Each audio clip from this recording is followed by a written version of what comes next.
Adani group के chairman Gautam Adani अभी हाल ही में वॉरेन बफेट को ओवरटेक करके दुनिया के 5वें सबसे अमीर इंसान बन गए हैं। Gautam Adani top 5 richest person की लिस्ट में शामिल होने वाले इकलौते इंडियन या फिर यूं कहें कि इकलौते गुजराती हैं। चाहे दुनिया के टॉप रिचेस्ट लोगों में शामिल इंडियंस की बात करें या फिर एशिया में अमीर लोगों को गिना जाए, लगभग हर जगह आपको सिर्फ गुजराती या मारवाड़ी ही नजर आएंगे।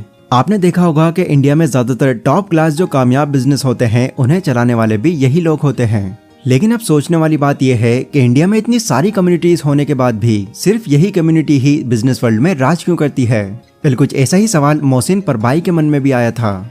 इसीलिए एक दिन वो अपने मारवाड़ी दोस्त से पूछते हैं कि आप लोग बिजनेस में इतने कामयाब कैसे हो जाते हो, आप लोगों का बिजनेस फेल क्यों नहीं होता। तब उनके फ्रेंड ने उनको जवाब दिया, मोहसिन देखो, मारवाड़ी और गुजराती लोग अपना पैसा एसिमेट्रिक अपॉर्चुनिटीज वाले बिजनेस में इन्वेस्ट करते हैं जो अगर चल जाए तो उन्हें बहुत प्रॉफिट हो, पर अगर किसी वजह से बिजनेस फेल हो जाए तो उनका ज्यादा नुकसान ना हो।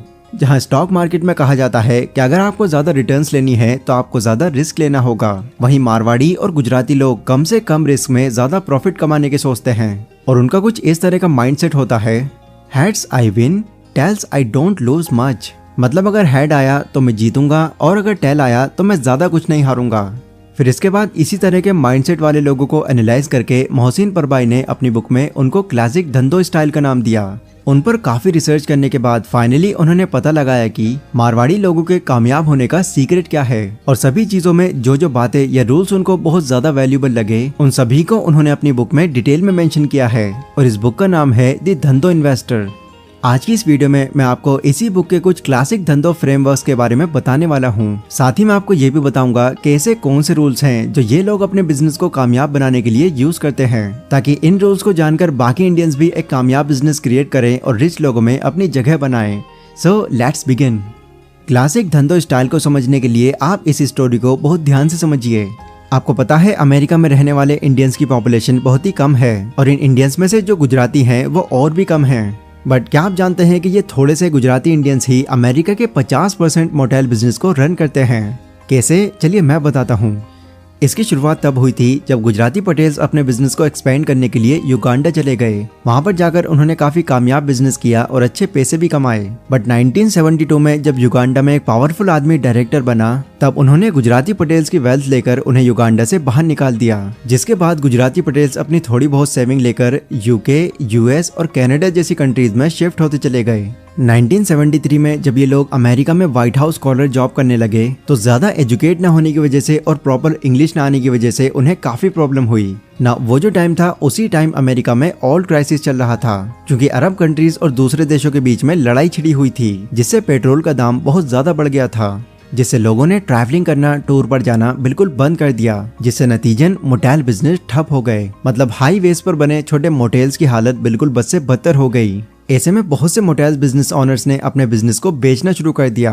अब इस तरह से जब इतने सारे मोटेल्स एक साथ बिकने लग गए तो ऑब्वियसली उनका प्राइस बहुत कम हो गया और मोटेल बिजनेस काफी कम रेट पर सेल हुए। यहाँ तक कि बैंक्स भी लोगों को मोटेल बिजनेस खरीदने के लिए 90% तक का लोन दे रहे थे। बट यहाँ पर गुजराती पटेल्स ने अपना दिमाग दौड़ाया और बैंक से लोन लेकर और अपनी थोड़ी बहुत सेविंग से डाउन पेमेंट करके उस बिजनेस को टेक ओवर कर लिया, क्योंकि वो जानते थे कि मोटेल बिजनेस हमेशा डाउन नहीं रहने वाला। लेकिन बिजनेस चलाने के लिए पैसा ना होने की वजह से और रहने की कोई जगह ना होने की वजह से उस मोटेल में जो वर्कर्स थे उन्होंने उनको निकाल दिया और खुद मोटेल के एक रूम में अपनी फैमिली के साथ रहने लगे। वो खुद ही मोटेल के छोटे बड़े काम करने लगे और खुद ही वहाँ की देखभाल भी करने लगे, जिससे उनकी मोटेल कॉस्ट कम हो गई और वो क्राइसिस में सरवाइव कर पाए।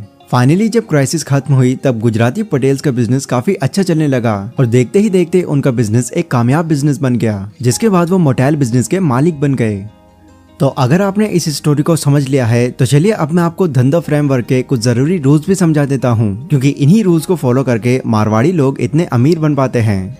Rule number 1, buy existing business. अगर आप किसी बिजनेस को शुरू करते हैं तो उसे ग्रो करने में कुछ टाइम तो लगता ही है और इस चीज की भी कोई गारंटी नहीं है कि बहुत मेहनत करने के बाद भी आपका बिजनेस चल पड़ेगा। यही रीजन है कि गुजराती पटेल्स ने न्यू बिजनेस शुरू करने के बारे में नहीं सोचा। साथ ही उन्होंने किसी भी तरह का कोई नया बिजनेस इनोवेट भी नहीं किया। उन्होंने ज्यादा टाइम ना लगाते हुए सीधा मोटेल बिजनेस खरीद लिया, जो पहले से ही काफी एस्टैब्लिश बिजनेस था। ऐसा उन्होंने इसलिए किया क्योंकि एक तो बिजनेस को इनोवेट करने में ऑब्वियसली बहुत पैसे लगते हैं जो उनके पास पूरे नहीं थे, और दूसरा उन्हें पता था कि अगर वो एग्जिस्टिंग बिजनेस मॉडल को बाय करेंगे तब अगर उनका बिजनेस फेल हो जाता है तो उनको उतना नुकसान नहीं होगा जितना कि एक नए बिजनेस के फेल होने पर होता है। इसीलिए जब भी आप किसी कंपनी पर इन्वेस्ट करें तो नई कंपनीज में पैसे लगाने की जगह आपको हमेशा ऐसी कंपनीज में पैसे लगाने चाहिए जो सालों से चल रही हो, जिसकी वैल्यूएशन अच्छी हो और जिसकी मार्केट में रेपुटेशन भी हो। Rule number 2, by business with ultra slow rate of change. ज्यादातर लोग अपने पैसे ऐसी कंपनीज में इन्वेस्ट करते हैं जो खुलने के कुछ ही टाइम बाद में ट्रेंड में आ जाती है या तेजी से ग्रो करने लगती है, पर ऐसी कंपनीज में अपने पैसे लगाने से आप सारे पैसे खो भी सकते हैं। एग्जाम्पल के लिए बोलूं तो आपको याद होगा कि 2016 में टिकटॉक लॉन्च हुआ था, जो कुछ टाइम तक काफी तेजी से ग्रो भी किया था। उस टाइम कंपनी की बढ़ती ग्रोथ को देखकर कई लोगों ने इसमें अपना बहुत सा पैसा इन्वेस्ट किया, लेकिन साल 2020 में अचानक टिकटॉक के बैन हो जाने से इसका प्रॉफिट एकदम नीचे गिर गया और इसकी ग्रोथ रेट जमीन छूने लगी। ऐसे में जिन लोगों ने इन कंपनीज में अपना पैसा इन्वेस्ट किया था उन्हें बहुत लॉस हुआ। ग्रेट इन्वेस्टर वॉरेन बफेट कहते हैं, change is enemy of investment, मतलब बदलाव आपके इन्वेस्टमेंट का सबसे बड़ा दुश्मन है। वॉरेन मानते हैं कि लोगों को कभी भी ऐसे बिजनेस में इन्वेस्ट नहीं करना चाहिए जिसमें चेंजेस के चांसेस ज्यादा हों। यही चीज गुजराती पटेल्स और मारवाड़ी भी मानते हैं। ठीक वैसे ही अगर आप फेसबुक, नेटफ्लिक्स जैसी कंपनीज में पैसे लगाते हैं तो आपके पैसे कितने टाइम तक इस कंपनीज में सेफ रहेंगे इसकी कोई गारंटी नहीं है, क्योंकि कब ये कंपनीज बंद हो जाएं, इसमें कौन से चेंजेस आ जाएं ये कोई नहीं जानता, क्योंकि टेक कंपनीज के रेट ऑफ चेंज बहुत हाई होते हैं। बट वहीं अगर कोका कोला और मैकडोनल्ड जैसी कंपनी की बात करें तो इसमें कोई शक नहीं है कि ये कंपनीज आने वाले कुछ डिकेड्स में भी वैसी ही रहेंगी जैसे कि आज हैं। तो पैसे इन्वेस्ट करने के लिए आपको ऐसी कंपनीज चुननी चाहिए जो रातों रात चेंज ना हो और इनका रेट ऑफ चेंज बहुत ही स्लो हो। Rule number 3, focus on arbitrage. अब बड़े मारवाड़ी तो बड़े मारवाड़ी, छोटे मारवाड़ी भी हर चीज में अपना फायदा निकाल ही लेते हैं, और इनका माइंड देखकर भी लोगों का यही सवाल होता है कि आखिर आप लोग ऐसा कर कैसे लेते हैं। तो इस चीज को हम एक एग्जाम्पल से समझते हैं।